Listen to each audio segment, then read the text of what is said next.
That's fair. Well, speaking of the Hall of Fame, we're going to talk about it coming up next. Even though we hate to put greatness on a totem pole and rank these guys, it's well, something that you work towards, an honor that's going to last. So we'll discuss not only this class, but some of the snubs as well. Don't go away. Hall of Fame honorees were announced on Saturday in Minneapolis ahead of the Final Four. The 2019 class is headlined by Vlade Divac, Sidney Moncrief, and Jack Sikma. The class will be enshrined in Springfield, Massachusetts on September 6th. Now, here's a look at the class, which also includes WNBA great Teresa Weatherspoon. Let's hear from a few of the inductees, along with Dana Jacobson. It's a great feeling. I think a lot of years of basketball, a lot of commitment, long hours in the gym, and tremendous teammates and coaches. So I'm very pleased, not only for myself, but people that I've been associated with all those years. I didn't like to play basketball. My dad made me play and didn't enjoy it for several years until I got some coordination and got a little bit better in high school. Had great coaches, and they encouraged me and inspired me and pushed me, and here I am.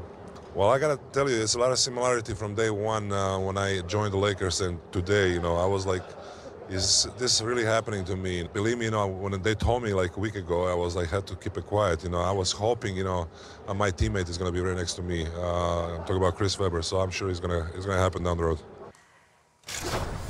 Keep in mind there are multiple committees deciding on the inductees, including but not limited to a North American and an international committee. But guys, notably missing, as Vlade mentioned, are Chris Webber, also Ben Wallace, and fans noticed as well. But let's start with C. Webb first. Yeah, well, you know, a lot of people are going to question the fact that, you know, oh, Vlade got in and they see the one All-Star appearance or whatever, but it's from his international presence and what he's been able to accomplish on that platform and that stage. But when you talk about Chris Webber, I don't understand it either. You look at sometimes people have sports rage and they can't get over the moment or whatever happened in the past. But when you talk about his body of work and what he's been able to accomplish, you know, 5-time All-NBA, 5-time NBA All-Star, and look, for his career, you know, 20 and 10 basically, NBA Rookie of the Year, All-American, and you're not even talking about what he's done on the collegiate level, even though you can't really go back to that, but you still can feel it and you can't erase that out your memory bank. You can't tell the story of college basketball without mentioning the Fab Five. Yeah, definitely. Chris Webber's been a tremendous asset to the game of basketball. We cannot leave him out of this conversation. I don't want to say somebody doesn't deserve to be in the Hall of Fame this year, but we should have not been able to leave Chris Webber out. He deserves to be there. His accolades speak for themselves.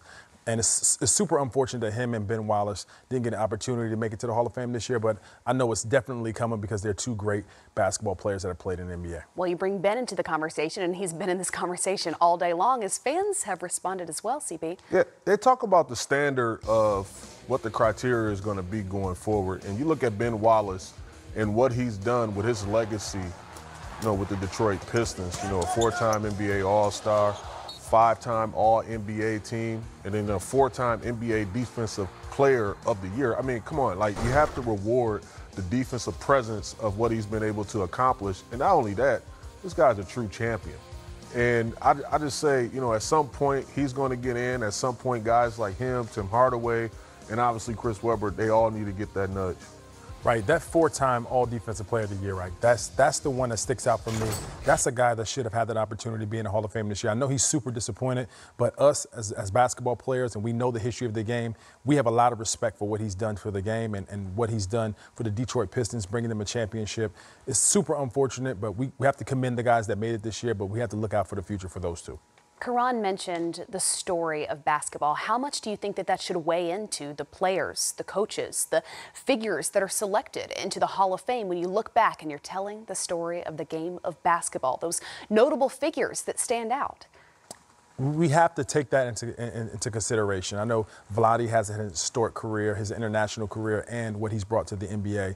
I know we have to take those things in consideration. It's super unfortunate that some guys have to be left out, but it's just the way it goes, and we have to still give them their props, still acknowledge them, and still keep them at the front of our memory so we know that when the next vote comes up that they'll be acknowledged.